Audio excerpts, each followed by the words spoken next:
fora do quartel como eu agia dentro do quartel. Aí é que eu me dei mal.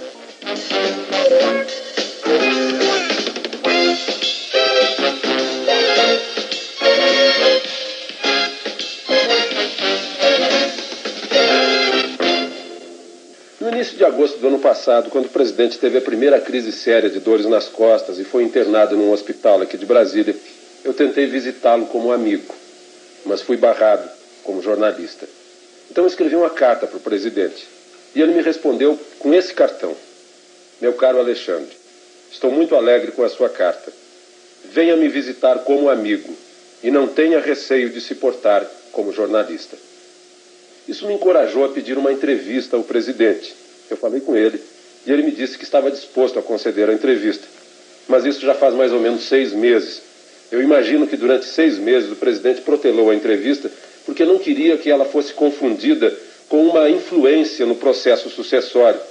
Depois ele me falou que na sua democracia o presidente não tem candidatos e não nomeia o sucessor. Presidente, o seu candidato, dizem que no fundo, eu por exemplo recebi uma informação que no fundo o seu candidato era o Costa Cavalcante. No fundo o meu candidato era o que a convenção indicasse. Mas o Costa Cavalcante estava entre aqueles que eu preferia que fosse indicado.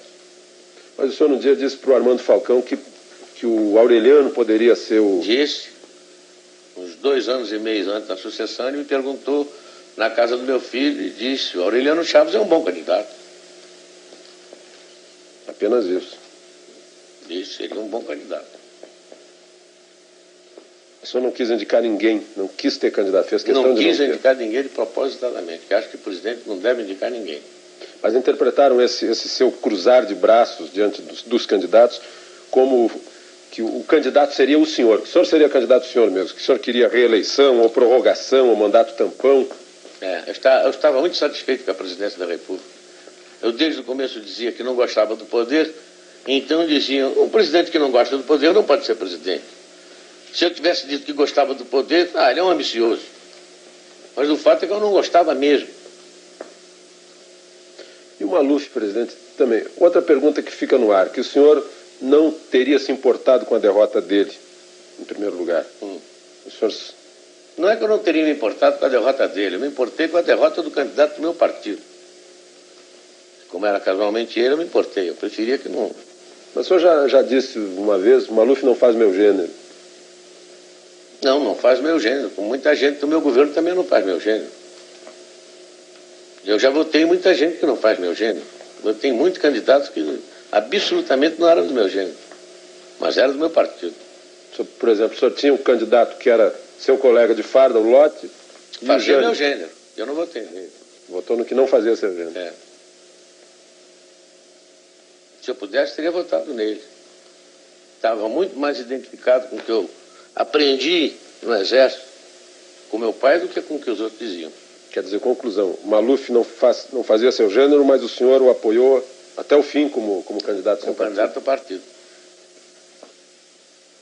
Quando quiseram que eu indicasse um candidato, eu disse: não indico porque não é do temperamento. E mesmo que fosse o meu temperamento, eu não indico porque me tiraram o AI-5. Aliás, eu explicar se me tirou o AI-5. Mas eu indiquei. Você indicou porque tinha o AI-5. Me dá o AI-5, talvez eu indique. Se o senhor tivesse o AI-5, o senhor faria isso? Não. Se o senhor tivesse o AI-5, o que o senhor faria com ele? O AI-5? Rasgava. Infelizmente o galho rasgou antes de mim. Presidente, João Batista de Oliveira Figueiredo, o homem, imaginou algum dia que seria presidente da República? Não, nunca imaginei. O máximo que eu almejei na vida foi chegar a ser um bom oficial de Estado-Maior do Exército. E eu acho que eu consegui. Mas presidência da República nunca me passou pela cabeça. Como é que o senhor soube que seria presidente? Diziam assim que o senhor já sabia muito antes. Foi mesmo no dia que se fala, no dia 27 de dezembro? Foi no dia 27 de dezembro de 1978, na Granja do IP, quando o presidente Geisel me chamou para me comunicar que se tinha fixado no meu nome. E eu, nessa oportunidade, eu disse para ele que eu não seria tão cretino a ponto de dizer a ele que estava sendo surpreendido, porque já mesmo os jornais iam falando no meu nome. E que, portanto, eu estava preparado para um dia ter que responder aquela pergunta. E já que ele estava fazendo aquela pergunta, eu perguntei para ele se era uma ordem ou se era um convite. Ele disse, não, estou lhe consultando. Então, não. Eu não quero. Mas por que não quer? Porque eu me conheço. O senhor não me conhece bem. O senhor serve comigo, mas nós nunca tivemos um contato tão íntimo a ponto do senhor dizer que possa me conhecer bem. Eu me conheço e sei que não sirvo para isso. O meu temperamento e os meus... Se eu consulte meus colegas do Exército, eles todos vão coincidir comigo que eu não sirvo para isso. Depois eu não quero. Ele tornou a insistir e eu pedi a ele 24 horas para ele pensar. No dia seguinte ele voltou para mim, conversamos, e ele disse, não tem jeito, vai ser você mesmo. E o vice foi o senhor que indicou?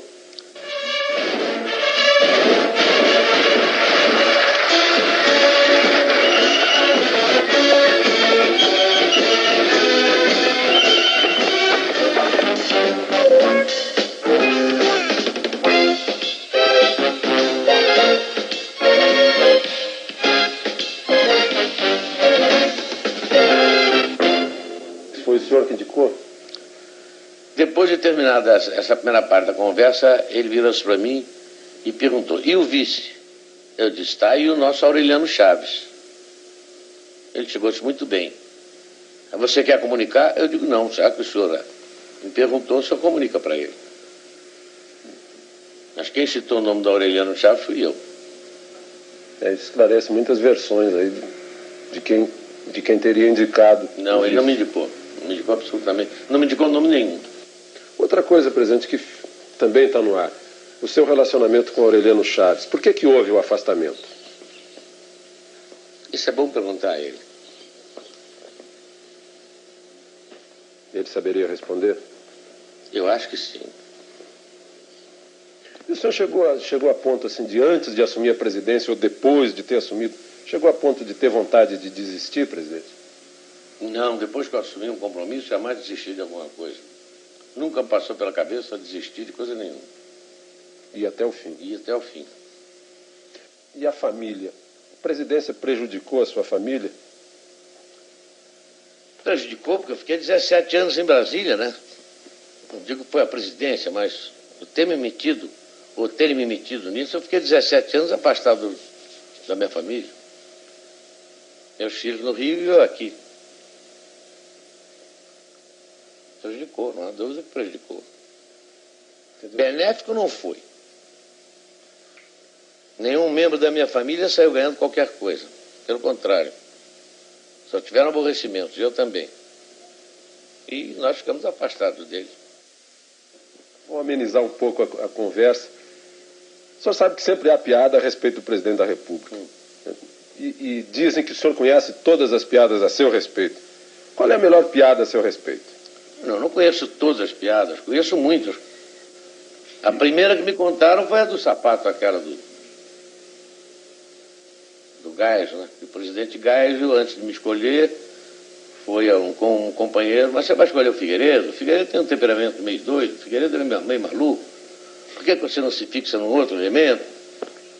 E que o Geisel, então, aconselhado por esse companheiro, teria consultado um psicanalista.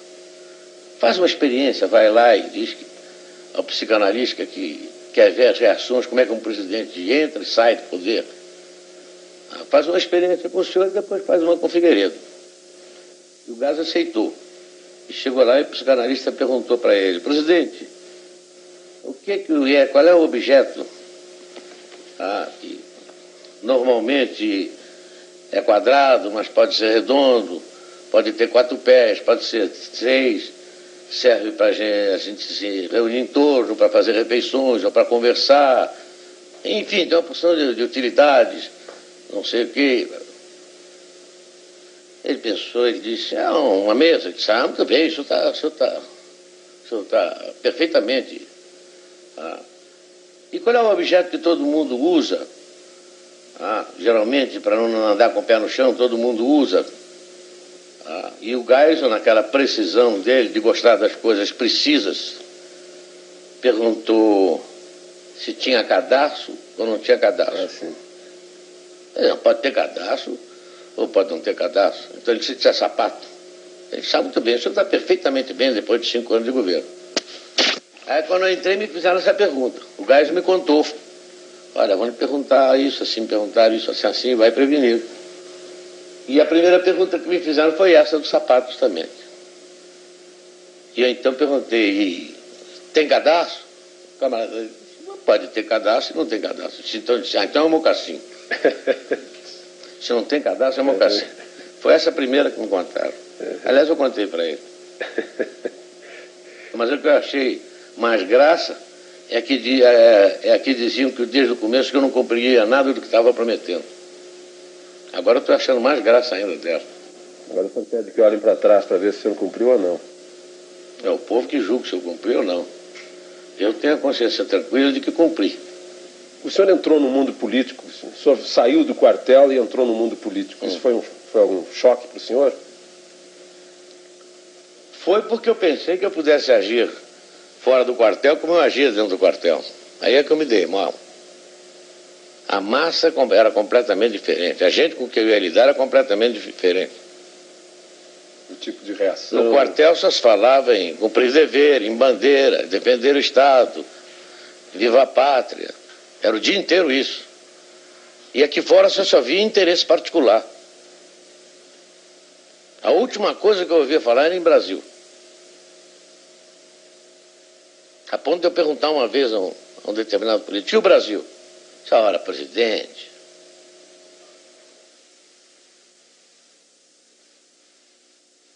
Vou pensar melhor. Absolutamente. É para abrir, quer dizer, general? É para abrir mesmo, e quem quiser que não abra, eu prendo, arrebento. Mas no episódio do Rio Centro houve quem esperasse que o senhor prendesse e arrebentasse. A quem? Foi fácil, o senhor fez o projeto, saiu tranquilo, não teve resistências. Não foi fácil. Só foi fácil por causa da compreensão dos companheiros das Forças Armadas, que apoiaram e acharam que estava na hora da Revolução provar que de fato queria democracia. E nesse aspecto todos me ajudaram. Volta de Brizola foi tratado e foi considerado como palatável. O Brizola? É. O Brizola, desde o começo, quando o repórter me perguntou, eu achei até um desaforo a pergunta que ele me fez. Se o Brizola ganhar leva, eu digo, estamos aqui brincando de eleição, menino. Se eu quisesse que o Brizola não fosse eleito, eu não teria dado anistia para ele. Aliás, como era a proposta do MDB, né? A proposta do MDB, eles não voltariam. Voltariam e não poderiam ser eleitos. E não poderiam ser eleitos. Aliás, uma pergunta semelhante foi no dia da sua posse, perguntaram para o senhor, mas o senhor vai mesmo fazer desse país uma democracia? E eu brincando disse, eu prendo, arrebento, não sei o que lá. Está aí o presidente que nós elegemos, prende e arrebente. Mas o senhor disse prendo e arrebento, e no episódio do Rio Centro, o senhor, enfim, o senhor fez essa democracia, está aí, chegamos à eleição, o senhor não precisou prender nem arrebentar, mas no episódio do Rio Centro houve quem esperasse que o senhor prendesse e arrebentasse. A quem? Aos autores. Mas quais foram os autores? A justiça me disse quais foram os autores? O senhor não... estava sob o regime constitucional, não tinha AI-5 na mão. Fiquei esperando que a justiça falasse. Sem o AI-5... Se eu passasse por cima da justiça, aí sim, poderiam dizer que era um regime discricionário. Todo mundo queria que eu fizesse isso. Talvez seja até o uso do cachimbo deixa a boca torta. Todo mundo esperava que o senhor adotasse uma atitude de AI-5. Pois é. O senhor precisou decretar medidas de emergência que estão na Constituição. E o general Newton Cruz foi o executor dessas medidas. O senhor acha que ele agiu bem ao executar essas medidas? Agiu muito bem. Agora todo mundo se queixa do exagero do Newton. Mas se naquela época não tivesse sido executadas as medidas de emergência, eles tinham executado a marcha sobre Brasília e haveria pressão sobre o Congresso. E mesmo com medidas de emergência, você se lembra como é que foi a votação. E agora o general Newton Cruz foi tirado do Comando Militar do Planalto. Ele foi punido? Não, ele foi promovido, porque ele foi chefiar foi ser subchefe de um departamento, que é o que cabe ao posto dele como general de divisão. E Nem eu permitiria que ele fosse punido por não cometer transgressão nenhuma.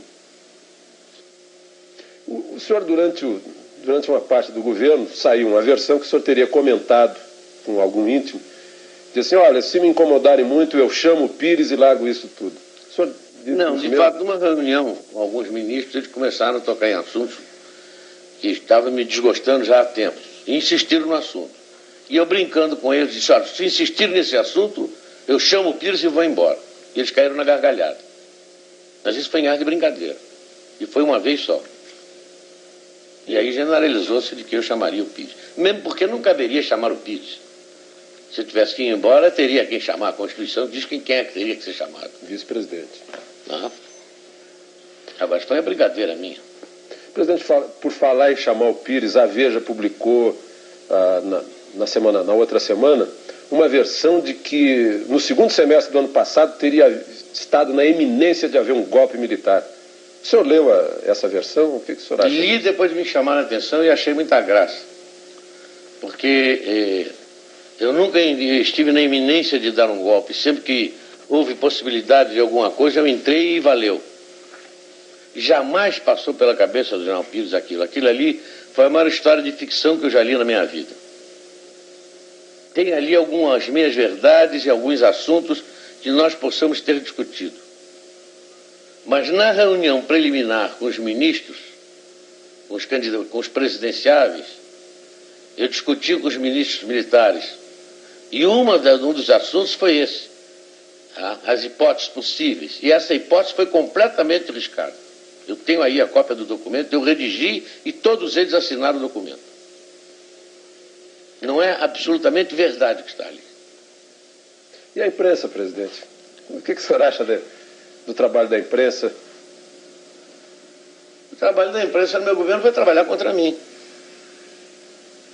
Contra o meu governo, porque tudo que se saía na imprensa ou saía truncado, ou saía meia verdade, ou então era inventado.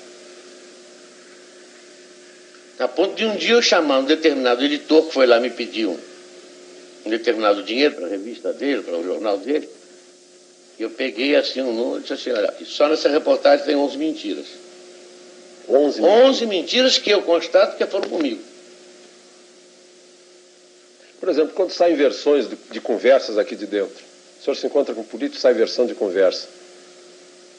Algumas vezes os políticos ouvem, estão aqui em casa, ouvem e contam. Tem alguma coisa de verdade. Outras vezes não tem absolutamente verdade nenhuma. Como é que o senhor... Quer dizer, o senhor fica meio sem ter meios de... Não, às vezes eu mando agradecer ao político a veracidade com que ele contou a conversa. Já muitas vezes aconteceu isso. A fidelidade com que ele repetiu. Quando eu me expressei ontem a respeito do comício, foi um pensamento meu. Foi uma colocação má minha. Eu não me subexpressar. Eu desejo fazer uma retificação. O senhor, afinal, disse ou não disse para o Franciscato que o senhor queria estar no comício das diretas no Rio de Janeiro? Nesses últimos 6 anos, muitas perguntas ficaram no ar sem resposta. Eu trouxe essas perguntas aqui para a residência do Torto para fazê-las ao presidente. Presidente, eu vou começar por um episódio lá da Espanha. O senhor, afinal, disse ou não disse para o Franciscato que o senhor queria estar no comício das diretas no Rio de Janeiro? Não disse, jamais disse a ele. Chamei imediatamente o Franciscato e pedi a ele para desmentir a cara em verdade que ele havia dito. Que eu entendi que ele disse para querer me beneficiar. E o coitado Franciscato, ao desmentir, foi infeliz. Dizendo que tinha se traído, que tinha ouvido alguma vez eu dizer isso. Eu nunca disse isso a ele. Que teria cometido a inconfidência, mas o senhor realmente não disse. Não, absolutamente, nunca disse. Outra coisa que ficou no ar um dia... A única coisa que eu disse foi na entrevista que eu dei na África, quando começaram a me perguntar na entrada ali da casa em que eu estava hospedado, presidente, e as eleições diretas? Eu comecei a entrevista assim, jamais passou pela minha cabeça fazer a eleição direta agora. No entretanto, se o partido assim decidir, o Congresso decidir, eu como homem de partido tenho que me submeter. Afinal, todos nós somos pelas diretas. Eles começaram aqui no Brasil, a notícia chegou aqui no Brasil O presidente está de acordo com as diretas.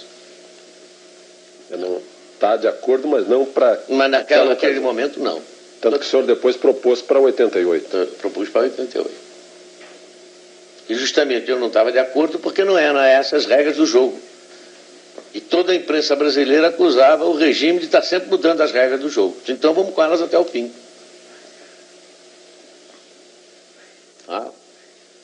As regras do jogo foram até o fim e ganhou o candidato da oposição. O senhor lamenta isso?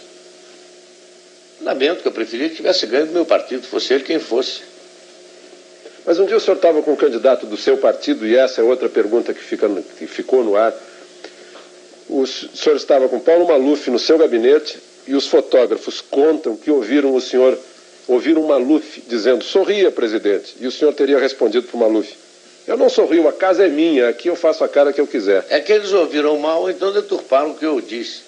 De fato, o Maluf perguntou: sorria, presidente.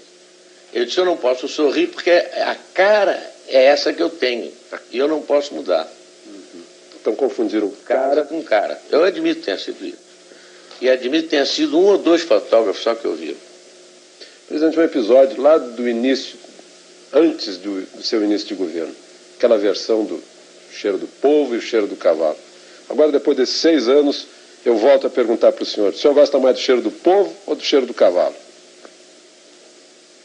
Olha, aquilo só pode ter sido ou uma maldade do jornalista que ouviu o que eu disse, porque ele me fez a pergunta, eu bati no ombro dele, olhei para a cara dele e disse: olha aqui, meu filho, eu gosto mais do cheiro do cavalo, você tem razão. Para não dizer outra coisa que eu devia ter dito. E ele maldosamente compreendeu, mas foi discutir com outro que eu soube se devia ou não publicar. Mas já que você me fez essa pergunta, seria uma imbecilidade de mim a toda a prova eu ter dito que gostaria mais do cheiro do cavalo.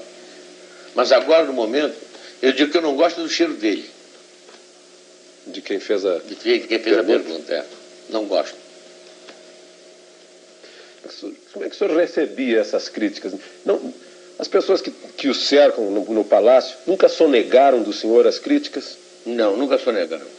Até pelo contrário, quando alguns exageravam até nas críticas, o SNI sempre me informou muito bem. E os companheiros também sempre me informaram muito bem. Eu recebia com naturalidade. E às vezes até com uma ponta de ironia. Porque criticando a mim, estavam criticando vários companheiros que estavam do lado de lá e que tiraram vários cursos comigo. Mas alguma crítica que o senhor chegou a verificar para ver se era verdade ou não? O senhor já... Não, as críticas que me fizeram, eu tomei todas como coisa de... o meu humorismo, nunca tomei como verdade, porque não eram verdade mesmo. Presidente, o SNI sempre informou bem o senhor, porque o senhor já foi chefe do SNI. Dizem que o SNI fica criando complôs, levando informação do presidente. O senhor acha que sempre houve informação fiel, precisa do SNI para o senhor? O SNI tinha informação tão precisa que quando o ministro vinha tratar do assunto, eu sabia mais do assunto do que ele. E fazia uma pergunta, às vezes, que desmontava todo... Quer dizer, o ministro vinha fazer uma proposta para o senhor sobre energia nuclear, por exemplo, o senhor já estava sabendo de tudo? Eu já tinha recebido uns 15 dias antes um dossiê sobre energia nuclear.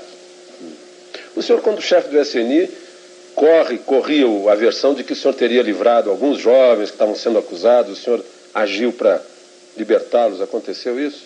Não, para libertá-los não, para que eles pudessem trabalhar, porque eles estavam fichados na SNI e não tinham culpa nenhuma. E quem fichou por maldade. Alguns tinham alguma culpa, mas não era culpa a ponto de eliminá-los. Alguns até eu empreguei lá mesmo. Qual foi a maior tristeza que o senhor teve nesses 6 anos?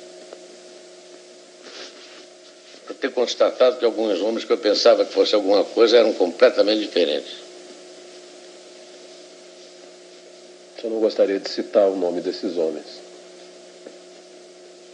Não, porque um dicionário era capaz de não caber todos os nomes deles.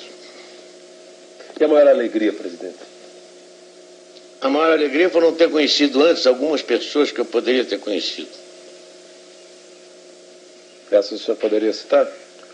E ter conversado com o presidente Geisel depois de tanto tempo, em que diziam que nós estávamos brigados, em que eu convidei para almoçar e ele veio e conversamos durante 3 horas. Faz um mês isso, mais ou menos? Faz mais tempo. Qual foi o tema da conversa, presidente? Foi a sucessão presidencial. Porque eu senti que ele tinha uma opinião e eu tinha outra. Mas saímos bons amigos. Ele do lado de lá e eu do lado de cá. Continua a relação? Eu espero que sim. Eu não tenho nada contra ele, gosto muito dele. O senhor me contou sobre o Darcy Jardim de Matos. O senhor me falou assim, é desse tipo de homem que eu... Esses são os homens que eu admiro. O senhor o convidou para conspirar antes de 64. Ele disse, eu não entro em conspiração, mas vou estar ao seu lado. Ele e meu irmão Diogo. E foram os dois primeiros que se apresentaram. E nunca conspiraram. Mas depois, onde eu queria chegar é o seguinte, depois desses 6 anos, eu vejo aí na votação do presidente da República no colégio eleitoral, a primeira vez que seu nome foi lembrado no plenário foi por um ex-caçado, Jorge Carone, que agradeceu ao senhor pela anistia. Como é que o senhor, depois desses 6 anos, como é que o senhor analisa o coração dos homens, as pessoas que o senhor conheceu? Como qualquer homem de bom senso, qualquer homem de bem poderia analisar. O que eu poderia esperar? Eu não poderia esperar isso. E, no entanto, devo isso a ele. O senhor imagina agora que o senhor está passando a faixa para o Tancredo, o que passa no seu pensamento? A declaração de um ortopedista do Rio de Janeiro, dizendo que não gostaria de ser seu médico, porque o senhor é um paciente muito indisciplinado. O senhor causou problemas para o Dr. Newton, presidente? Só o Dr. Newton que pode responder isso, eu não sei. Agora, que ele é um chato, é. Como é que o senhor está hoje, física e espiritualmente? Olha, fisicamente eu não estou muito bem, porque ainda estou com a perna meio boba. Mas espiritualmente estou muito bem. Estou com a consciência tranquila, fiz o que eu achava que poderia ter feito. Não fiz o que eu achava que não deveria ter feito. Acho que estou muito bem, e contente que falta pouco tempo. O senhor já calculou hoje quantos dias faltam? Eu tenho uma tabela lá nas baias, eu não fui lá nas baias hoje. Faltam 8 com 28 de fevereiro, são 36 com 15, 46, 51 dias. O senhor está contando mesmo os dias que faltam? Todo dia vou lá nas baias, quando eu vou lá eu corto. Mas o senhor foi à ONU, o senhor esteve no México. Como é que foi nesses 2 últimos anos aí? O senhor parece que defendeu um ponto de vista que foi vitorioso. Eu comecei inicialmente procurando congregar todos os países sul-americanos em torno de uma ideia de uma fala só no sentido daquelas partes comuns de política externa. Consegui. E depois fui à ONU para, vamos dizer, uma fala de alerta. Mas, infelizmente, esse alerta começou a ter resultados agora com a reunião de Cartagena. Quando eu senti que, de fato, os países desenvolvidos começaram a se preocupar. Mas, nesse ponto, o doutor Tancredo Neves tem razão. Dinheiro se paga com dinheiro. Então, ele tem que arranjar dinheiro para pagar. O senhor sempre pagou a dívida com dinheiro? Sempre paguei dívida com dinheiro. Não paguei com a miséria do povo, não paguei com dinheiro mesmo. Eu espero que ele consiga isso também. Presidente, governo Tancredo Neves, o que o senhor espera do governo Tancredo Neves? Eu não espero do governo dele, eu espero que ele tenha um pouco mais de sorte do que eu tive. E que no final do governo dele o povo faça mais justiça a ele do que fez a mim.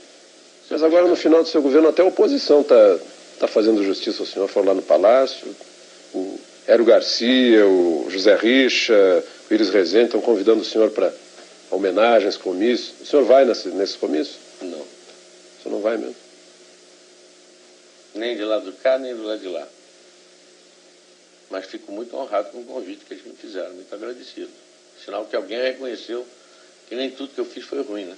O senhor agora, lá no sítio do Dragão, o senhor vai estar tranquilo. Se alguém aparecer lá para falar em política, pedir conselho, pedir que o senhor volte, ser candidato a alguma coisa, ser candidato a senador, alguma coisa assim.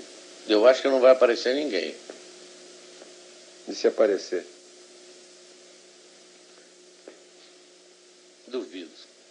Eles me conhecem. A partir do dia 15 de março eu não sofro certas restrições que o cargo impõe. Você não precisa se conter. Não preciso me conter. O senhor me contou certas coisas que a gente não pode revelar, que realmente o senhor tinha boas razões para não se conter e se conteve. Tanto que tenho medo de não poder me conter depois do dia 15. No dia que o senhor estiver passando a faixa para o Tancredo, no dia 15 de março, o senhor imagina agora que o senhor está passando a faixa para o Tancredo, o que passa no seu pensamento? Vou ter pena dele. Tenho uma pena danada dele. Por quê, presidente? Ele vai passar pelo que eu passei. O senhor não acha que ele está com mais opinião pública dando força para ele? Tá com... Esse é que é o perigo, justamente. É que ele está com o apoio da opinião pública, está todo mundo esperançoso que ele possa fazer milagre, mas ele já disse que não vai fazer milagre, porque ele é um homem inteligente e sabe que não pode. Ele esteve aqui conversando com o senhor. Ele jantou comigo aqui uma vez, há uns 2 ou 3 anos atrás, e esteve no Palácio outro dia. Esteve no hospital me visitando. E várias vezes encontrei com ele em solenidade, em Minas, aqui mesmo. Essa passagem de serviço o senhor já abriu, ele já está, de certa forma, sendo ouvido? Já, eu disse a ele que tinha todos os órgãos do governo à disposição. Ele quisesse, eu mesmo estaria à disposição dele para qualquer coisa. Inclusive nessa questão de fechamento da renegociação da dívida? Não, isso nós não tocamos. Agora, apenas disse a ele que iria ser difícil. Porque se dependesse do governo americano, muito bem. Mas não depende do governo americano, depende dos banqueiros americanos. Presidente, hoje, se o senhor olhar para trás nesses 6 anos, e na hipótese que eu acho que para o senhor seria uma péssima hipótese, se eu tivesse que assumir a presidência da República, que coisas que o senhor fez que não faria? E que coisas que o senhor deixou de fazer que faria? Coisas, fatos? Atos, ações de governo. Alguns fatos aí, alguns atos de fato, talvez eu não tivesse feito, não deram certo.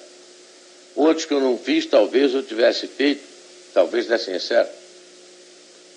Agora, uma coisa que eu acho que faria, não faria novas relações. Relações pessoais. Eu queria ficar com os amigos que eu já conhecia há 50 anos. Eu fui muito infeliz com as relações novas que eu fiz. Elas o surpreenderam? Desagradavelmente. Teria sido, o senhor me desculpe, teria sido ingenuidade política sua? Ou esperteza política deles, ou as duas coisas. Ou um julgamento demasiado severo a respeito da minha inteligência.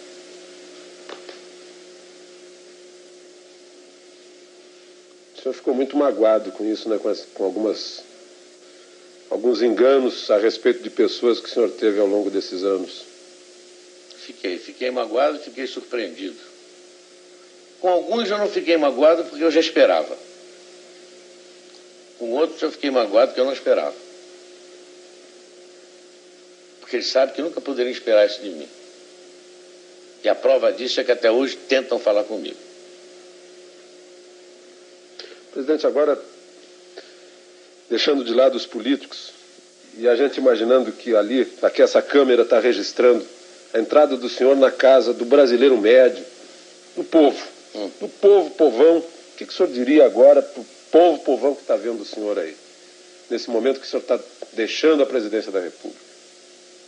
Bom, o povão que poderá me escutar será talvez os 70% dos brasileiros que estão apoiando o Tancredo. Então, desejar que eles tenham razão e que o doutor Tancredo consiga fazer um governo bom para eles. E que eles o doutor Tancredo consiga dar a eles o que eu não consegui. E desejar felicidade para eles. E que me esqueçam. Aliás, eu pedi isso desde o começo. Se lembra? Mas eu tenho a impressão que a história não vai esquecer certas coisas, presidente. Anistia, por exemplo, em primeiro lugar, e acesso à democracia que está aí. Pode ser que eu não esqueça, mas eu preferia que esquecesse. Para o senhor viver tranquilo lá no sítio do Dragão. E que não me venham conversar mais sobre política. Que aí eu abro o meu arquivo. O senhor tem cartas e papéis guardados? Muitos. Bom, presidente, muito obrigado ao senhor. Obrigado. Obrigado a você também. E obrigado a vocês.